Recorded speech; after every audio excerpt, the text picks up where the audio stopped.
Welcome to Only Roofers Podcast. This is Elizabeth, and today I have the privilege of interviewing someone who I respect and highly admire, Mr. Andy Neer. Welcome, Andy, from Next Level Roofer. Tell us a little bit about yourself for those of you who don't know you. Thank you. First of all, I think my mom would be a little ashamed if I was on Only Roofers, but we'll make sure she doesn't see it. But hey, man, let's address that elephant in the room real quick. It's a podcast. It's educational for us to create fans and share our stories, guys. You said Rated fans. E for You everyone. said fans. Well, it's a little wordplay there. So Next Level Roofer is a coaching platform that I have on the side. I have a commercial roofing business. That's what I do half of my time. The other half of my time, I actually coach and train people to enter the commercial roofing industry. And so it was actually, I've been in roofing 23 years, but it was just in the last 5 years I really You found... look so young. 23 years in the roofing industry hasn't ruined them yet.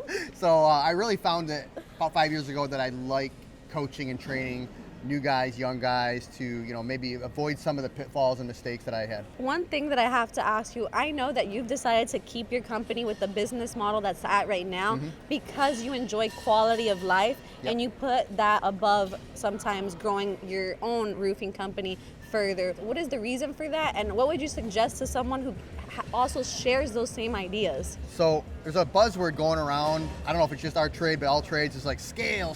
Everybody should scale, and here's how to scale. And I'm not against scaling, but I don't think everybody has it in their heart or their fortitude to scale. And maybe they don't want to try to climb that mountain and then find out 10 years later that they wasted all this time and they just can't scale. So my solution to that was, okay, instead of scaling, the goal is to make some more money, which really that's not the goal, right? The goal is to live this lifestyle you want to live, right? Money is just a vehicle. Everybody thinks the money is. My wife doesn't work, and I want to spend more time with her, and I want to travel a little bit more. So I had to find out how to make more money in less time. So one solution I had with that was, okay, do bigger projects, and then also make a higher margin on those projects. So with those two components together, I started going into commercial, and I found out, one day I asked myself, in like 2018, I said, where do I make the most money with the least amount of headache? Okay? And so with residential, God bless residential, it supported my family for 20 years, but it was like, hey, I got a stain in my driveway, I got a broken petunia, you scratched my gutter. After a while, it's like, you just get tired of dealing with all the drama.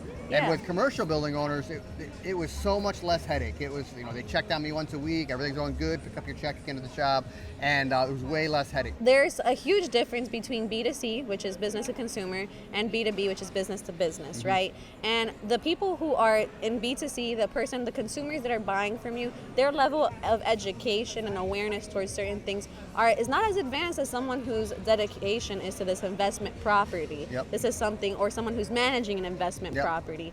What would you say are maybe one big tip for anyone who's dealing with B2B on how they can be more successful in that relationship building? First of all, you gotta target the decision maker, but it's different. Residential, it's spouses, but in a business, you got facility managers, you've got sometimes it's the maintenance guy.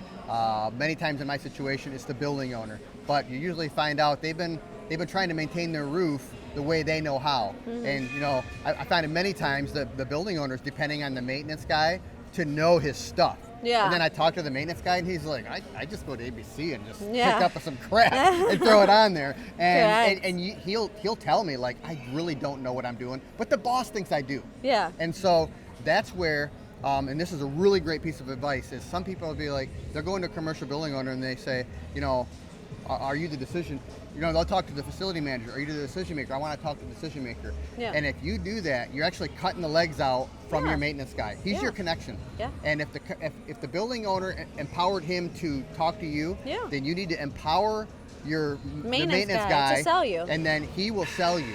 Okay? So you fluff him up, and one comment you can make, hey, obviously I met with you today, and I know Mr. McKenzie's really busy or whatever, but Mr. McKenzie, being the owner, is crucial in helping us to help you better. So is there a way... bridge the gap. Is there a way that you could set up a meeting for all three of us to talk about this project? And so he actually becomes empowered because he knows he's the guy to make the connection. Okay? If you go around him, you could actually cut yourself out the deal. Cut yourself out of the deal. So these are a couple of words that I live by is being able to offer people options. So especially in the roofing industry, that's repair, maintain, replace, right? Good, better, best, common terms, but not everybody's putting those into practice.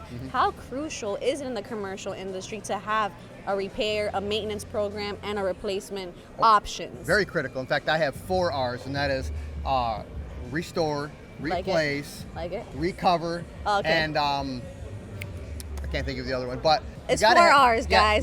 We'll drop the link with the 4 R's.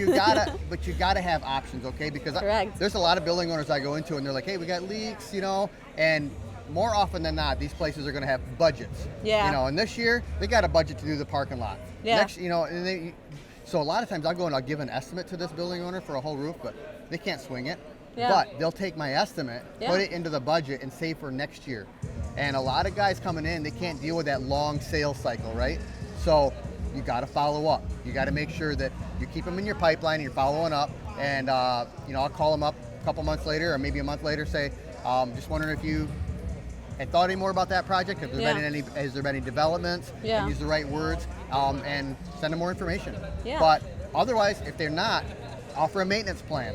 Offer them a service that you can continue to help keep them leak-free while still keeping them in your portfolio, and they're going to remember you. They're going to remember you. Definitely in the commercial industry, you're playing into that long-term longevity of building relationships, building the business, nurturing, networking, and creating a wide net worth through your network. Yes. Because that's really what it is. Your network directly is going to impact your net worth. So it does pay off to have patience, like Andy says, and to do all of these things and provide your customers with options. So let's leave it with one last tip.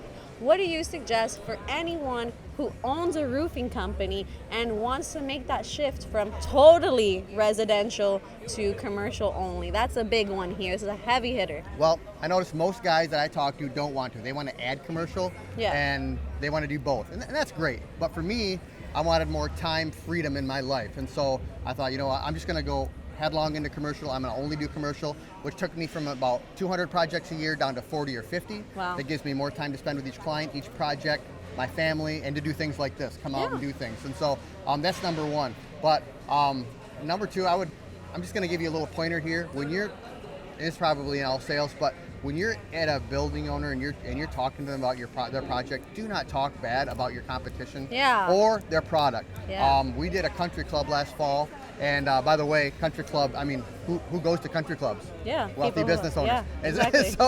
so I didn't even think about it beforehand. That's a nice one. Yeah, but after the project was done, the project manager said, you know why we picked you? Because the other 4 guys came in and all they did was badmouth you.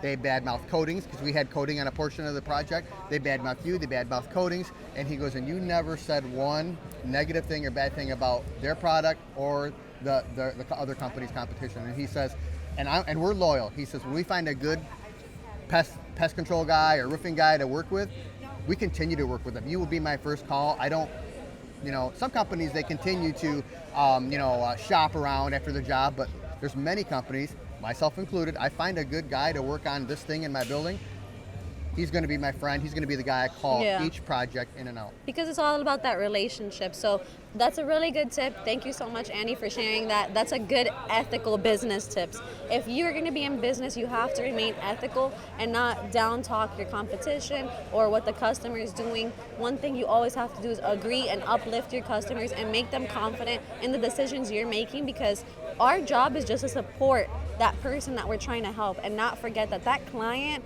wants to feel empowered and like they have someone they can trust that's on their side and their ally. Yep. So thank you so much for joining us, Andy. For having me on. It's such a pleasure. Thank you guys for watching another episode of Only Roofers Podcast. Stay tuned for the next one.